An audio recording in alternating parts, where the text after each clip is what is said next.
Hello viewers, இனி நம்ம பார்க்க போறது ஒன் பீஸ் எபிசோட் 653 பார்ட் 1.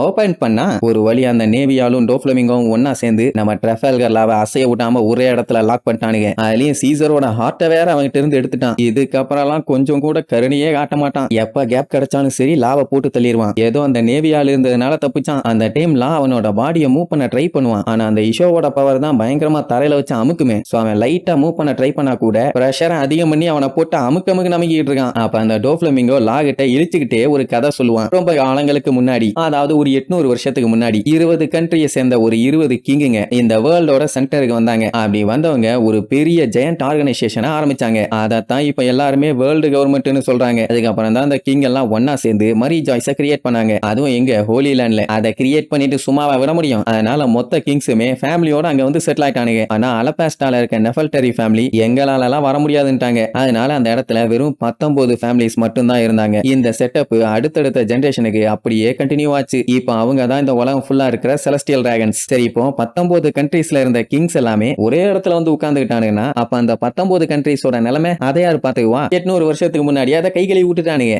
அதனாலேயே அந்த கண்ட்ரீஸ்ல ஒரு புது கிங்க கொண்டு வந்தாங்க. அதாவது புதுசா ஒரு ராயல் ஃபேமிலி. அப்படி இந்த ட்ரெஸ்ரோசால கொண்டு வரப்பட்ட ஃபேமிலி தான் ரிகு ஃபேமிலி. ஆனா இதுக்கு முன்னாடி ட்ரெஸ்ரோசால கிங்கா இருந்து அதுக்கப்புறம் ஹோலி லேண்ட் மரி ஜாய்ஸுக்கு போனாங்களே, அது வேற யாரும் இல்ல, இந்த டான் கிஹோட்டி ஃபேமிலி தான். அப்படின்னா டோஃப்ளமிங்கோ ராஜ குடும்பத்தை சேர்ந்தவன் தான். இந்த கதையை கேட்டுட்டு லாக் அப்படியே தூக்கி வாரி போடும். அட பரதேசி பயலேன்னு. பின்ன இவனை டம்மி பீஸ்னு நினைச்சான். ஆனா இப்படி ஒரு பயங்கரமான ஆளா இருப்பான்னு தெரியாம போச்சு. அப்படியே கட் பண்ணி இங்க நமி குரூப்போட நிலைமையை காட்டுறாங்க. ரொம்ப ரொம்ப மோசம். முதல்ல நம்ம ஆளுல மாத்தினா, அதுக்கப்புறம் கப்பலை மாத்தினா, அதுக்கப்புறம் அவங்களை சுத்தி இருக்க கடல் அலை எல்லாத்தையுமே ஆட்டா மாத்தி வச்சிருக்கா பைத்தியகாரி. நமி இருந்துட்டு கப்பலை ஸ்டாப் பண்ணுங்கன்னு சொல்லி கதருவான். ஏன்னா இப்ப அந்த ஜியோல கப்பலை நேரா கிரீன் பீட்டுக்கு கொண்டு போயிட்டு இருக்கா. இதுல இன்னொரு காமெடி என்னன்னா, நம்ம ஆளு எல்லாத்தையுமே செவுத்துல போட்டோவா தொங்க விடுற மாதிரி பண்ணி வச்சிட்டா. அவங்களால எதுவும் பண்ண முடியாம கதறிட்டு இருக்காங்க. நார்மலா விட்டா ஏதாச்சும் வேலைத்தனம் பண்றாங்கன்னு சேஃப்டிக்கு இந்த மாதிரி பண்ணிட்டா. இப்ப ஜியோ எல்லாம் நேரா கப்பல் எடுத்துட்டு போய் லாவா அப்படியே பீதியில நடுங்க விட்டு அதுக்கப்புறம் சீசரை கூப்பிட்டுக்கிட்டு ரிட்டர்ன் வர போறாங்களாமா. இப்ப எல்லாத்துக்கும் என்ன ஒரு பீதினா, இந்த ப்ரூக்கு போய் கிறுக்குத்தனமா பண்ணிட்டு இருக்கான். அவன் நம்ம ஆளுகளை யாரையாச்சும் அட்டாக் பண்ணிடுவானோன்னு லைட்டா பயம். அவனை சுத்தி எல்லாம் யோ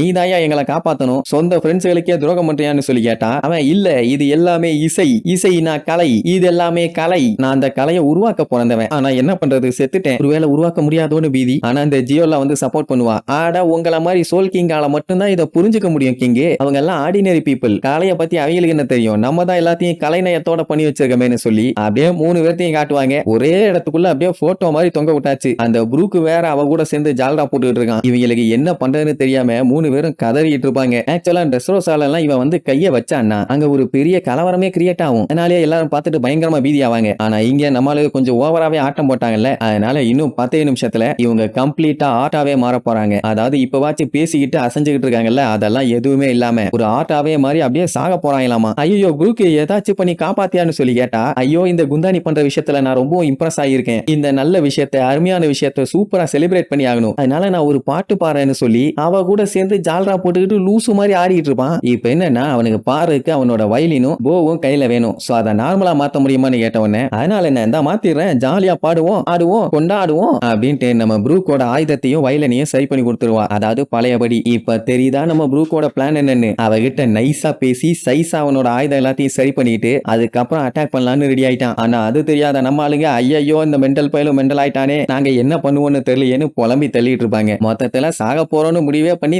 தாரையா கண்ணீர் விட்டு அழுதுட்டு இருக்காங்க. அப்பதான் நம்ம ப்ரூக் என்ன பண்ணுவான், ஜியோலா கிட்ட இது ஒன்னும் போ இல்ல, என்னோட கேன் ஸ்வாடும்பா. அட அது கிடக்குது, எனக்காண்டி சூப்பரா ஒரு மியூசிக் வாசிம்பாலா, வாசிச்சுட்டா போச்சுன்னு அப்படியே அவளை தாண்டி வருவான். அப்படி வந்தவன் நான் உன்னை ஆல்ரெடி கட் பண்ணிட்டேன்பா. என்னையப்ப கட் பண்ணேன்னு லூசு மாதிரி இழுச்சிட்டு இருப்பா. அப்படி அரைகுறையா ஓபன் பண்ணி வச்சிருக்க ஸ்வாட பெயிண்டிங் சாங் பேம்பு ஃப்ளூட் ஸ்லைஸ்னு டப்புன்னு உள்ள மூடுவான். அங்க அவளுக்கு பாடியில கண்ணா பின்னாடி வெட்டி விழுந்து பேன்னு விழுவா. உடனே அவளை பார்த்துட்டு என்னைய மன்னிச்சிருங்க மேடம், எனக்கு பாடியில இருக்க ஜாயிண்ட பத்தி தான் தெரியுமே தவிர உங்க ஆர்ட்ட பத்தி ஒண்ணு விளங்கல, அதான் போட்டுட்டேன்பா. பார்த்தா அடுத்த செகண்ட் நார்மல் ஆயிருவான். அவன் மட்டும் இல்ல, கப்பலும் நார்மல் ஆயிரும், எல்லாருமே நார்மல் ஆயிருவாங்க. ஒரு வழியா அந்த ஜியோலாக்கு ஆப் வச்சு எஸ்கேப் ஆயிட்டாங்க. அப்படியே கட் பண்ணா அந்த கொலோசியத்தை காட்டுறாங்க. சாமுராயும் ஜோரோவும் உள்ள போறதுக்காக வெயிட் பண்ணிட்டு இருக்காங்க. ஆமா இவனுக்கு நமியா காப்பாத்த போக ட்ரை பண்ணானுங்களே, அப்புறம் எப்படி இங்க வந்தானுங்கன்னு பார்த்தா சஞ்சய் இருந்துட்டு சண்டை போட்டான்ல, நான் தாண்டா நமியை பத்தி கவலை பண்ணும், அதனால உனக்கு பதிலா நான் தாண்டா போவேன் இருப்பான். சரி ஓகே நீயே போய் தொலைன உடனே அவன் டாய் ஹவுஸுக்கு போற மேப்பை நம்ம ஜோரோ கிட்ட கொடுத்துருவான். அது மட்டும் இல்லாம ஒரு போனையும் கொடுப்பான். என்னன்னா நம்மளுக்கு ஃபர்ஸ்ட் லூஃபியை போய் தான் மீட் பண்ண போறானுங்க. அவன் கிட்ட போய் நடந்த எல்லா மேட்டரையுமே சொல்லிட்டு அதுக்கப்புறம் தான் டாய் ஹவுஸுக்கு போவானுங்க. அந்த கேப்லங்கும் போது சஞ்சய் எப்படியும் ஷிப்புக்கு போயிருவான்ல, நீங்க கப்பலுக்கு கான்டாக்ட் பண்ணுங்க, அதுக்கப்புறம் நம்ம என்ன பண்ணலாம் ஏதோ பண்ணலாம்னு முடிவு பண்ணிக்கலாம்னு சொல்லி அவனை அனுப்பி விட்டுட்டு இவங்க இங்க வந்திருப்பானுங்க. ஜோரோ கிட்ட போன் கிடையாது, தண்ணி கப்பலுக்கு போயிட்டா அங்க போன் இருக்குது. சோ அங்க இருந்து இவங்களை கான்டாக்ட் பண்ணிக்கலாம்ல, அதனால தான் அவங்க கிட்ட இருக்கிறத இவங்க கிட்ட கொடுத்துட்டு போயிட்டான். இப்ப இந்த ரெண்டு லூசு பயலுகளும் எப்படி நம்ம லூஃபியை ரீச் பண்ணுவோன்ட்டு அப்படியே பேன்னு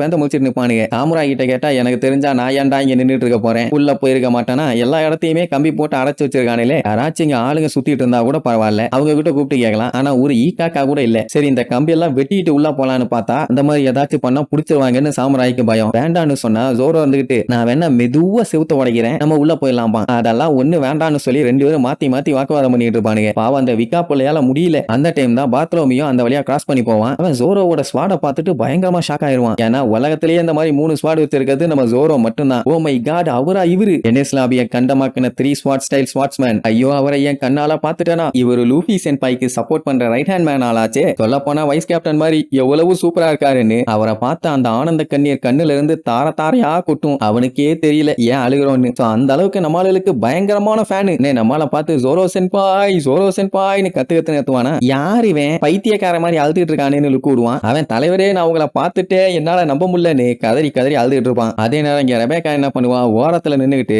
எவனாச்சும் அட்டாக் பண்ண வந்தான்னா அவனை அப்படியே பிடிச்சி தண்ணிக்குள்ள தள்ளி விட்டுறது. சொல்ல போனா யாரையுமே அவன் அட்டாக் பண்ணவே மாட்டான். லூஃபி இருந்துகிட்டு பயங்கரமா சப்போர்ட் பண்ணி கத்துவான். அப்படித்தான் ரெபேக்கா, மாஸ் காட்டு விடாத, எல்லாத்தையுமே பிடிச்சி தள்ளி விடு, எவன் வந்தாலும் சரி, ரெப்ரியா வந்தாலும் காலை வாரி விட்டுரு, அப்படி இப்படின்னு பயங்கரமா எக்ஸைட் ஆகி கத்திட்டு இருந்த உடனே அங்க இருக்க கிளாடியேட்டர்ஸால நம்ப முடியல. ஏண்டா நம்ம தாண்டா இவனை கொல்ல ட்ரை பண்ணோம், நமக்காண்டி ஏண்டா இவ்வளவு சப்போர்ட் பண்ணி கத்திட்டு இருக்கான்னு. அப்படியே அங்க கட் பண்ணி கப்பலை காட்டுறாங்க. நம்ம சாப்பரும் மோமோவும் நமியோட மடியில போய் படுத்துக்கிட்டு நல்ல வேலை அங்க செத்துடுவோன்னு நினைச்சோம், தப்பிச்சிட்டோம் அப்படி இப்படின்னு சொல்லி ரொம்ப சந்தோஷப்பட்டு இருப்பாங்க. நமி ப்ரூக்க பாராட்டுவான். ஏன்னா அவன் தானே கொஞ்சம் பிரில்லியண்டா வேலையை பார்த்து அவங்களை காப்பாத்திட்டான். கொஞ்சம் விட்டு இருந்தா அவனும் மாட்டி இருப்பான், அப்புறம் எதுவுமே பண்ணிருக்க முடியாது. தேங்க்ஸ் சொன்ன உடனே அதெல்லாம் ஒன்னும் பிரச்சனை இல்லைன்னு சொல்லிட்டு சாப்பரையும் அந்த மோமோவையும் அப்படியே ஓரம் கட்டிட்டு நானும் வந்து படுத்துக்கிறேன்னு படுப்பானா. மண்டேலே ஒரு அடி கோபம் மவனே, நான் என்ன இங்க 5 ஸ்டார் ஹோட்டலாரா கட்டி விட்டுருக்கேன், கொய்யால தொலைச்சும்பா. சரி இப்ப அந்த குண்டு லேடியை போட்டு பொழுதுட்டாங்கல்ல, அவளை இப்படியே விட்டா மறுபடியும் எந்திரிச்சு வந்து ஏதாச்சும் வில்லத்தனமா பண்ணுவா. அதனால நமி அந்த சி பிரிசம் ஸ்டோன் ஹேண்ட் கஃபை கொடுத்து அதை வச்சு லாக் பண்ண சொல்லுவா. ஆனா ப்ரூக்கால தான் அதை தொட முடியாது, அது அவனோட எனர்ஜியை ட்ரைன் பண்ணிரும். அப்புறாலே முடியாது, மிச்சம் 2 பேர் தான் இருக்காங்க. ஆனா நமி நான் போட மாட்டேன்பா. இப்படியே இவங்க மாத்தி பேசிட்டு இருக்க அந்த கேப்ல